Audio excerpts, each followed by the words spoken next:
Donc aujourd'hui les amis, je vais vous présenter un nouveau vélo. Alors il s'agit d'un VTT, cette fois-ci c'est pas un fat bike comme j'ai pu vous présenter déjà sur la chaîne. Là c'est un VTT électrique de la marque Eleglide. Donc on va commencer par le déballer et on va regarder un petit peu comment il se présente ce vélo, enfin ce VTT.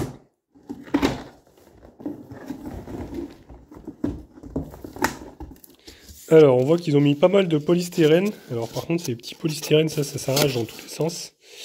C'est pas ouf, ça va faire de la neige de partout. Ça a l'air d'être quand même assez bien renforcé.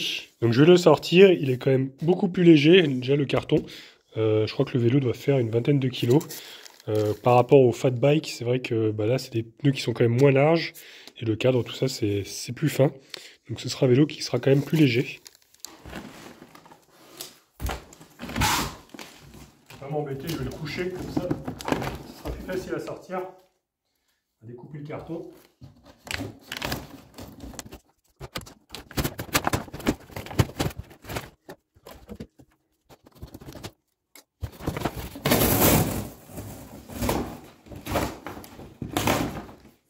Donc voilà, c'est beaucoup plus simple comme ça de se mettre à plat pour pouvoir le déballer. Donc je vais enlever tous les plastiques et puis on va l'assembler, hein, parce qu'il y a la roue avant à assembler, et puis le guidon. Alors on peut voir qu'ils ont mis quand même un renfort sur la roue avant, comme ça ne s'écrase pas. Le cadre lui est bien protégé par les mousses là, pour éviter les rayures. Là, on peut voir que la batterie est déjà en place. Donc c'est le modèle M1+. Au niveau de la couleur, on n'a pas trop le choix, hein. Il n'y a qu'une seule couleur disponible. C'est assez joli, c'est noir et jaune comme ça. Alors vraiment, le polystyrène, c'est pas une super idée, hein. Ça en met partout. Donc il y a aussi un petit carton fourni avec. Dedans il doit y avoir les accessoires, le manuel.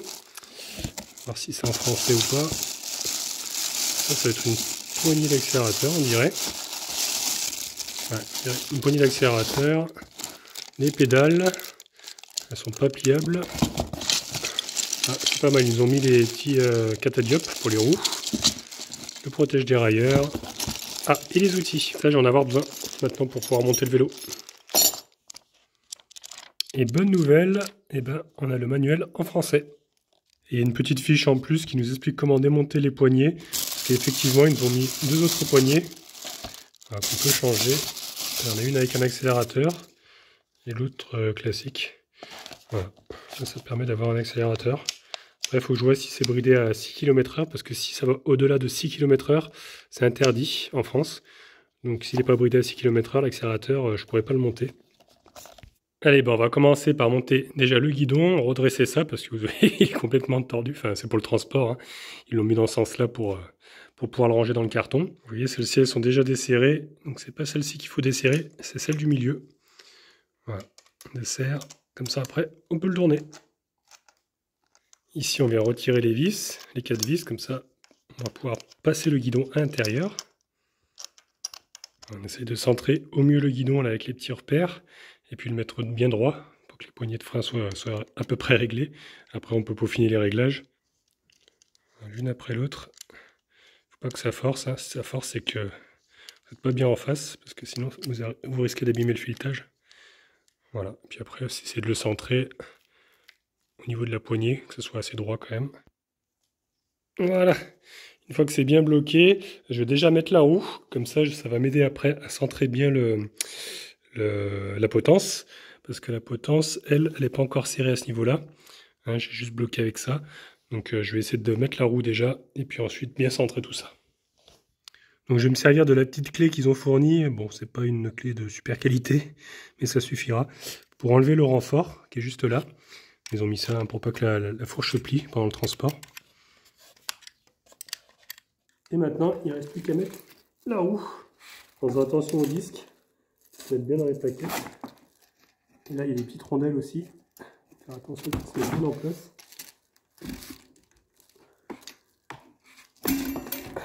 Voilà. Impeccable. Vous voyez, c'est ces petites rondelles. Là, il y a une petite encoche comme ça. Il faut la mettre vers le bas, là où il y a le trou. Et ensuite, serrer. Ensuite, un petit coup de serrage avec la clé qui est fournie également pour bloquer tout ça de chaque côté. Et on sera bon les amis. Donc ce que je vais faire maintenant, je vais fixer la lampe, parce que là, elle pendouille, parce qu'elle n'est pas fixée sur la fourche. Donc il n'y a pas la vis, je crois qu'elle est fournie avec le sachet. Je crois que je l'avais vu tout à l'heure. Voilà, il y a des vis qui sont fournies à l'intérieur. Je vais récupérer ça. Ils ont mis un petit réfléchissant pour l'arrière aussi. Donc la vis, c'est la plus grosse. Parce que là, vous pouvez voir, c'est fileté à ce niveau-là. Ça vient se visser directement en fait. Ouais, c'est bien ça, c'est la bonne. Donc il va falloir que je passe d'abord la lampe, bien sûr. Voilà qui est fait, impeccable. Donc maintenant, plus qu'à centrer le guidon, parce que là, ça ne va pas du tout. Bon, elle n'est pas du tout serrée, hein, je l'avais à peine bloqué là. Donc je vais le mettre bien droit par rapport à la roue, là, je me mets devant. Et je regarde par-dessus pour me mettre bien droit dans l'axe. Oula. Et puis après, je vais serrer donc la vis ici et les deux qui sont là, sur les côtés.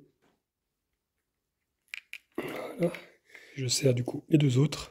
Ça, c'est pour renforcer un petit peu la fixation. Parce qu'à l'époque, sur les vélos de course, il n'y en avait qu'un ici. Mais là, ils ont mis ça, c'est un VTT en même temps. Les VTT, c'est fait un peu pour aller dans les chemins.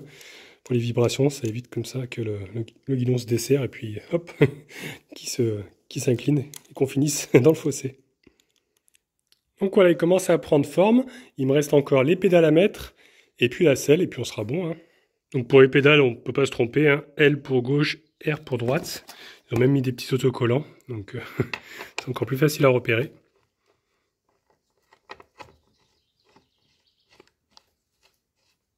Et on vient terminer de bloquer à la clé. Pas besoin de serrer trop fort. Hein.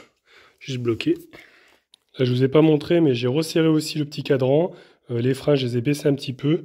Voilà, j'ai tout réglé nickel, quoi, parce que bon, c'était pas tout à fait bien en place. Lui n'était pas très bien serré. Mais avec les outils qui sont fournis, on peut tout faire. Donc là, je l'ai réglé comme j'aime bien. Poignée de frein un petit peu vers le bas, comme ça. Voilà. Avec les passages de vitesse qui sont pas mal ici, là. On regardera ça après. Là, ce qui me reste encore, là, c'est la montée. Hop, qui est bien emballée elle aussi. C'est bien protégé. Bon, elle a l'air assez classique. Hein. Elle n'a pas l'air très très rembourrée. Je suis pas sûr qu'elle soit super confortable. Il n'y a pas de suspension de selle. Il n'y a pas de suspension non plus à l'arrière. Il y en a uniquement à l'avant. Donc je pense que c'est un petit peu de tape-cul, mais on verra ça quand je vais faire les tests. Je vais installer les petits cadadiopes sur les côtés. Regardez, il y a une petite clips comme ça à mettre en fait dans le rayon. Voilà, tout simplement. Et voilà, c'est fixé. Voilà. Ils ont mis en plus deux de rechange au cas où on perd un. Et il nous reste à mettre du coup la petite lumière, enfin le petit réfléchissant arrière. C'est pas une lumière, c'est juste un réfléchissant. Voilà, tout simplement sur la selle. Voilà, puis remettre la vis. Toujours avec le petit tournevis qui est fourni avec aussi, un embout cruciforme, un embout plat. Et du coup, je l'ai mis assez haut quand même, parce que s'il y a besoin de descendre la selle, qu'ils ne viennent pas me gêner. Puis après, là, on a un petit réglage aussi. Voilà, on peut régler un petit peu l'inclinaison. Alors, il n'y a pas de gonfleur fourni avec, mais les pneus sont quand même assez gonflés. Je pense qu'il y aurait besoin quand même un petit peu de mettre un petit coup avant de partir. Ouais, ils sont un peu justes. Et je me demandais ce qui me restait à monter, parce que j'ai trouvé deux vis. Et en fait, c'est le protège dérailleur. C'est vrai que je ne me suis pas servi de notice. Hein. Les vélos, je commence quand même à bien les connaître. Ça, c'est fort utile en cas de chute. Au moins, le dérailleur est sécurisé. Ça évitera qu'il se prenne un choc. Parce que ça, quand ça casse, ben après, c'est compliqué pour rentrer. Et dans le petit carton qui restait, regardez, c'est le chargeur. Alors ce qui est bien, c'est que c'est un chargeur qui n'a pas de ventilation, donc il ne fera pas de bruit celui-là. Parce que le mien sur le fat bike, il fait quand même pas mal de bruit. Il y a un gros ventilateur et ça fait quand même beaucoup de bruit. Donc on peut voir que c'est un moteur 250 watts, hein, donc c'est homologué pour la France. C'est bridé à 25 km/h d'ailleurs. La cassette, on peut voir que c'est une 14-28 dents. Donc bon, c'est assez quand même grand pour faire des montées, mais c'est vrai qu'un peu plus grand, ça aurait été un peu mieux. Surtout pour les VTT, quand on fait de la remontée, les vélos sont un peu plus lourds que les vélos de course. Le dérailleur, c'est un Shimano Tournai TZ. À l'avant, on peut voir que la fourche, elle se bloque.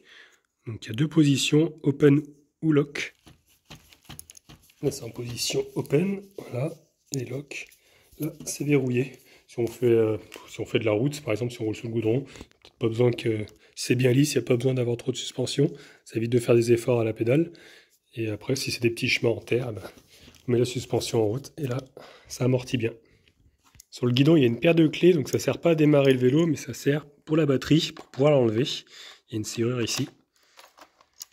Et ensuite, hop, on vient la coulisser et elle s'enlève. Voilà.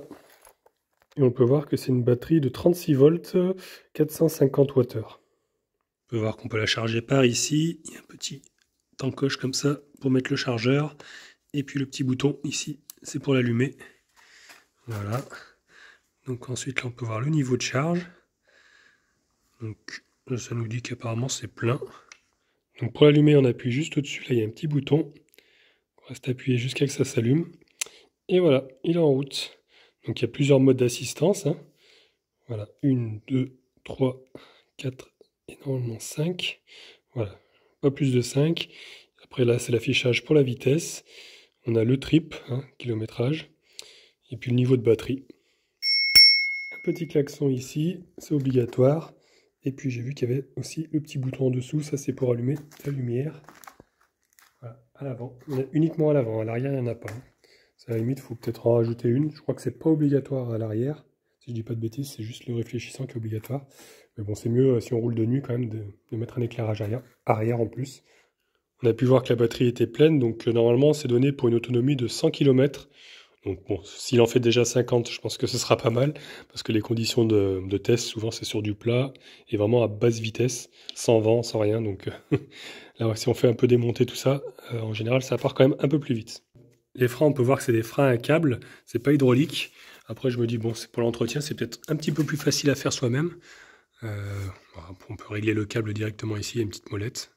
Voilà, bon là c'est tout neuf, donc normalement les réglages sont bons. Donc les amis, allez, on va tester ça. C'est vrai que je vous ai pas dit, il y a la petite béquille aussi qui va bien, ça permet de le tenir. Allez, en route.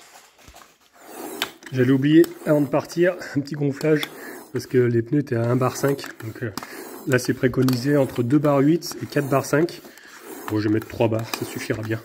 Pas que ça soit trop dur non plus, sinon ce sera pas agréable la conduite. Bah écoutez, je vais essayer. Christian va m'aider, va me filmer du coup quand je vais partir. Tout à fait. Mon assistant. Bon, allez. Super.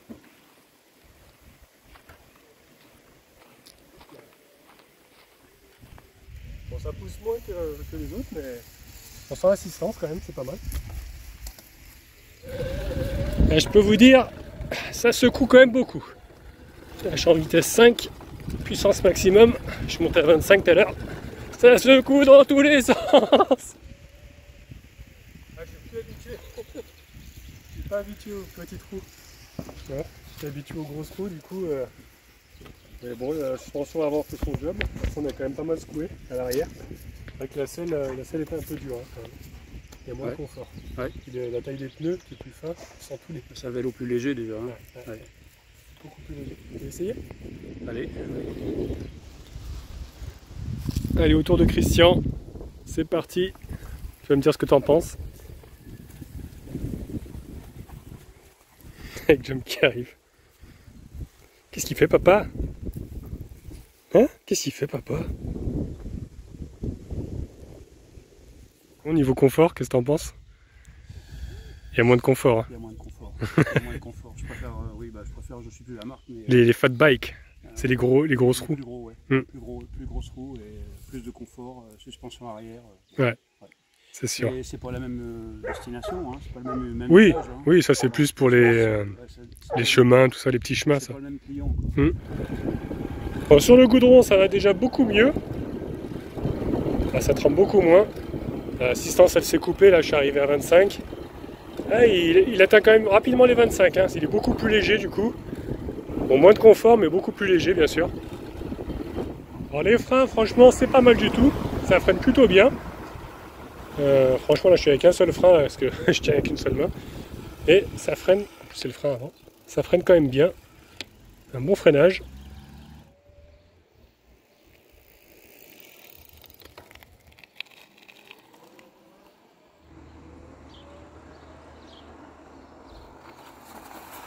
Hop.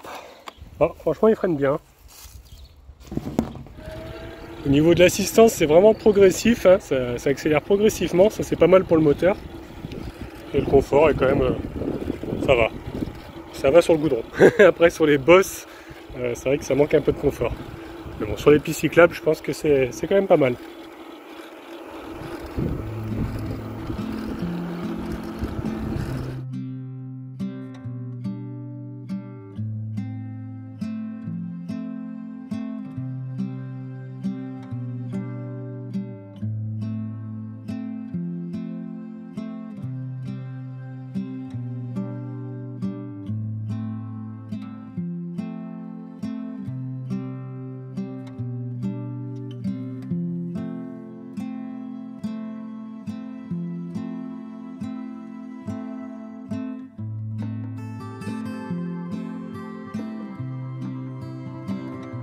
Après, je sais pas si vous allez entendre, mais il y a un peu la chaîne qui frotte sur le dérailleur avant. Ça, ce sera un réglage à faire. Il doit être mal réglé le câble. Là, je suis en vitesse 3, hein, franchement, je mouline, je pédale même pas. Et du coup, il m'assiste quand même, hein, il monte à 25. Là, c'est en mode mobilette, quoi. Je fais pratiquement rien. Bon, maintenant, on va faire le test de la grande montée. Là, je me suis mis en première vitesse, donc je mouline, hein, je pédale dans le sable. Et voilà, je suis à 25. On va voir dans la montée à combien il va réussir à grimper. Il y a une sacrée côte. Donc on va essayer, on va voir. Pour le moment il tient. Ah, ça commence à descendre. Ah, 22. Ah, on sent qu'il force. Je l'aide de pas, hein. C'est lui qui fait tout. Ça descend, 17. Ah, je sais pas s'il va réussir à grimper. Hein. Là, il est en train de bien descendre. Ah, c'est lui qui fait tout. Hein. Je fais rien du tout. Je pédale vraiment dans le vide. Et il monte à 12, ça descend. Est-ce qu'il va caler? Et presque à l'arrêt. Hein. À 6. Ah, là, il va pas y arriver. Alors, je l'ai coupé. Hop, je le relance. Là, je commence à l'aider. Ouais, il a du mal. Hein. Je sais pas si c'est le bruit, je crois que c'est les freins. Ouais, il a quand même du mal dans les côtes. Niveau de puissance, c'est pas trop ça. Qu'est-ce que c'est le bruit? C'est les freins avant, je crois. Ouais, c'est les freins avant. Hop, c'est encore en rodage. Hein. Voilà, ça y est, on arrive en haut de la montée, c'est reparti. Mais dans les côtes, ouais, dans les grosses côtes, il y a un peu de mal quand même. Bon, après, bien sûr, je ne l'ai pas aidé du tout. Hein. C'est lui qui faisait tout, donc si j'avais pédalé, ça l'aurait quand même aidé. Et ouais. D'autres moteurs que j'avais essayé, des moteurs Bafang, et, ça arrivait quand même à monter à 12-13 km/h. Là, on n'était plus qu'à 6 et limite, il a failli caler. Donc, bah, franchement, je trouve quand même c'est un vélo assez de qualité, on peut dire. Niveau confort, bah, voilà, comme je vous ai dit, hein, c'est pas très confortable sur les chemins où il y a beaucoup de trous. Après, sur la route, franchement, c'est un pur régal. Surtout quand on bloque la suspension. On a pratiquement l'impression d'avoir un vélo de course. Je trouve que niveau qualité-prix, ça reste correct. Parce que bon, j'ai pu voir les vélos qui se vendent un petit peu à Decathlon, les magasins comme ça. Bah, des fois, c'est pas de la super qualité. J'ai pu le voir sur le vélo de mon fils d'ailleurs, où il y a le plateau qui était complètement desserré. Enfin, la cassette c'était complètement desserrée. Là. Là, je trouve que ça reste quand même des bons éléments qui ont été assemblés sur ce vélo. Les pneus, franchement, ils accrochent plutôt bien. Bon, c'est pas des gros crampons, mais ça accroche quand même bien. Le cadre est bien sympa, il est bien fini, les soudures sont belles. Franchement, je trouve que la qualité est quand même au rendez-vous. Et ce que je vous disais, c'est ici que ça touche un petit peu la chaîne. Elle touche à peine quand c'est en tension, bien sûr. Quand je pédale, ça vient toucher un petit peu ici. C'est ça qui me fait le bruit. Il faudra que je fasse un réglage. J'ai pas pris le tournevis avec moi, mais il faut régler en fait au niveau de ces vis là. Il y a deux butées, butée de gauche, butée de droite. Donc il faudra régler un petit peu au niveau de ces vis pour éviter que la chaîne vienne toucher, parce que sinon ça risque d'abîmer la chaîne avec le temps. Puis c'est pas agréable d'avoir un bruit. Donc voilà un peu ce que je pense de ce vélo. Voilà. Je trouve que c'est quand même un bon petit VTT sympathique avec une bonne assistance. Parce que dans les côtes, bah, on le sent. Hein. On sent que ça assiste beaucoup et il monte assez facilement en vitesse. Vu qu'il est plus léger, il fait 21 kg je crois si je dis pas de bêtises. Donc il est quand même bien plus léger que les fat bikes et tout ça que j'ai pu tester. Donc voilà, c'est tout pour aujourd'hui. Donc j'espère que cette présentation vous a plu. Dans la prochaine vidéo, je vais tester un autre vélo, cette fois-ci qui ne sera pas électrique. Donc vous l'avez compris, ces images ont été tournées avant la Cox Idriss rencontre, parce que j'ai reçu ces deux vélos en même temps. Et je sais ce que vous êtes en train de vous dire, mais où est-ce que tu es, Idriss? Tu n'es pas dans ton camping-car. Et non, je ne suis pas dans mon camping-car. Je vous expliquerai tout ce qui s'est passé, parce qu'il s'est passé quand même pas mal de choses. Il y a toujours un petit peu de décalage, hein. Vous verrez qu'on a pris la route direction la Belgique. On va s'arrêter aussi dans une prochaine vidéo à Paris, où on aura la chance d'aller au parc de Disney et puis monter sur la Tour Eiffel. Donc vous verrez toutes ces images pas dans la prochaine, donc la prochaine sera le vélo, et la suivante, ce sera la suivante, ouais. J'ai filmé un petit peu différemment que d'habitude parce que j'ai pas trop parlé. En fait, j'ai fait plutôt des plans d'ambiance quand on a visité le parc, quand on a visité la Tour Eiffel, tout ça. Donc, ce sera un petit peu différent que d'habitude. Et pour vous faire un petit résumé quand même, pour ceux qui n'ont pas Instagram, qui n'ont pas pu suivre, en fait, j'avais trouvé une boîte de vitesse en Italie.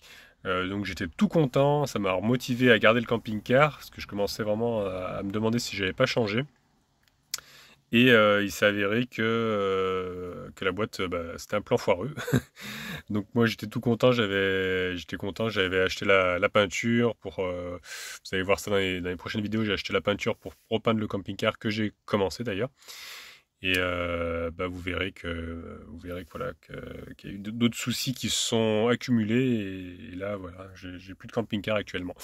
Donc voilà, je vous spoil pas tout, je vous laisse découvrir ça dans les prochaines vidéos. Mais ouais, en ce moment c'est un peu la galère.